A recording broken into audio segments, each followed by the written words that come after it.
와, 정말 손흥민의 진화는 어디까지란 말입니까? 축구도사 손흥민이 또 떴습니다. 토트넘은 캡틴 손흥민의 맹활약으로 브랜트포드를 3대1로 잡았습니다.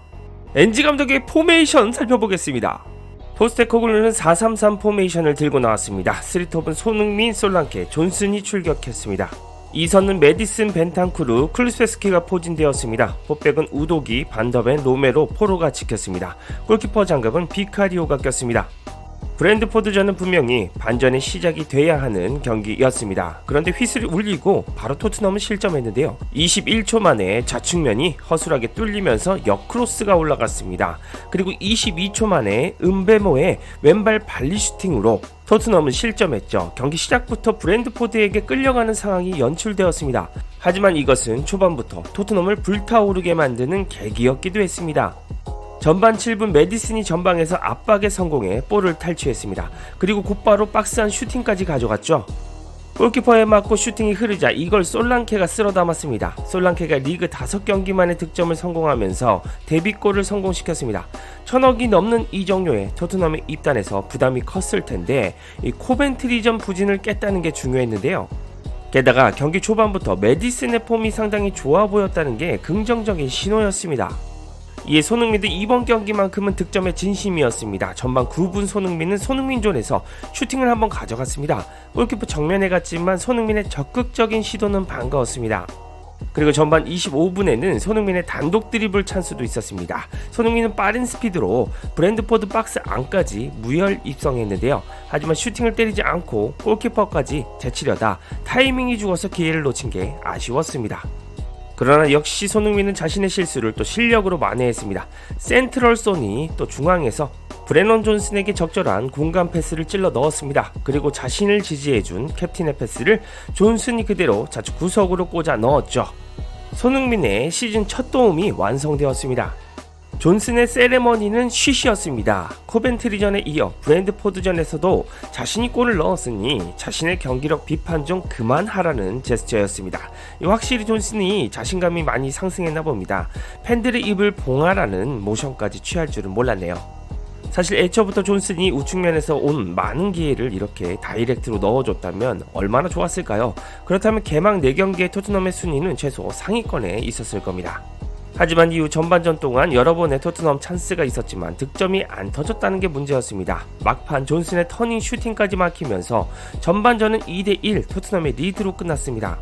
전반전 통계에서 토트넘이 이번 시즌 초반과 달라진 점이 나타났습니다. 일단 점유율을 일부분 포기하는 모습이었습니다.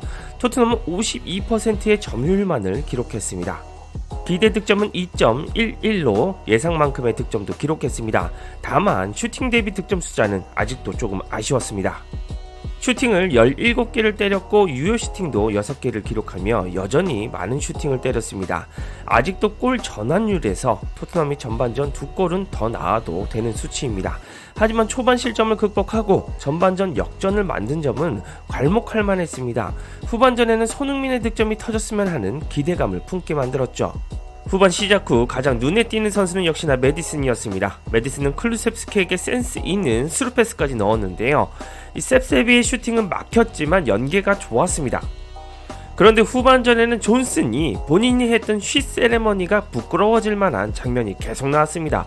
59분 존슨은 결정적인 득점 찬스를 소녀슛으로 날렸습니다. 그리고 61분에는 두 팔을 높게 올리더니 손흥민의 두 번째 도움 찬스도 날렸습니다. 손흥민의 패스를 좌측 먼 곳으로 무산시켰습니다. 이 존슨 본인도 죄책감에 땅에 얼굴을 쳐박았죠. 손흥민도 짙은 아쉬움을 표정에 드러낼 수밖에 없었습니다.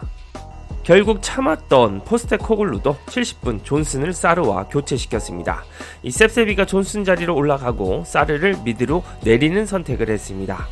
하지만 70분이 지난 상황에서 토트넘은 슈팅은 20개를 넘어가고 있었습니다. 5골을 넣어도 무방한 슈팅 난사가 이어지고 있었고 그 와중에 손흥민의 슈팅은 1개에 불과했습니다. 그래서 손흥민은 차라리 축구 도사로 재강림하기로 결정했습니다.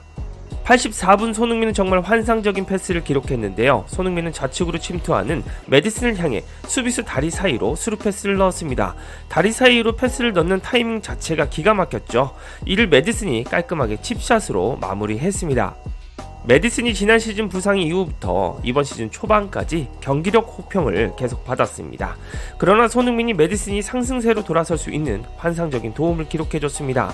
이를 통해서 메디슨의 폼이 한동안 계속 우상향할 가능성이 생겼습니다. 손흥민이 토트넘에서 부진에 빠져있던 존슨과 메디슨의 골을 모두 도우면서 두 선수를 구해준 것이죠. 손흥민은 멀티 도움을 뽐냈고 88분 유망주 삼총사 무어, 그레이, 베리바리 투입되었을 땐 원톱으로 위치를 변경하기도 했습니다. 그야말로 손흥민이 북치고 장구치고 경기장에서 역할을 다하는 모습이었습니다. 토트넘은 결국 손흥민의 맹활약으로 3대1 승리하면서 승점 3점을 땄습니다. 그리고 승리를 캐리하자 득점자가 아닌 손흥민이 했다는 게 잘 나타났는데요. 분목 기준 손흥민은 평점 9.0점을 받으면서 양팀 통틀어 최고 평점을 받았습니다. 손흥민은 풀타임을 출전하며 볼터치 46회, 슈팅 1개, 도움 2개를 기록했습니다.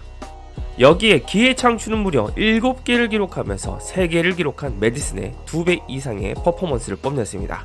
경기 후 스코카에 따르면 손흥민이 브랜드포드를 상대로 전반에만 5개의 찬스를 만들어냈다고 합니다. 이는 다른 선수들보다 최소 3개 이상 많았으며 브랜드포드 팀 전체보다 많았다고 하는데요. 심지어 브레넌 존슨에게 어시스트까지 제공했습니다. 이에 토트넘 현지 팬들은 손흥민에 미쳐버린 창의성과 도움에 열광했습니다. 현지 반응 살펴보시죠. 경기 스레드에 손흥민이 끝났다고 망가졌다는 사람들의 수가 정말 많았어. 사람들은 정말 착각하고 있어. 가장 웃긴 점은 손흥민을 싫어하는 사람들과 좋아하는 사람들이 모두 그를 팀에서 빼길 원했다는 거야. 손흥민이 득점왕 시즌 때에 비해 하락세일 수는 있지만 여전히 월드 클래스다.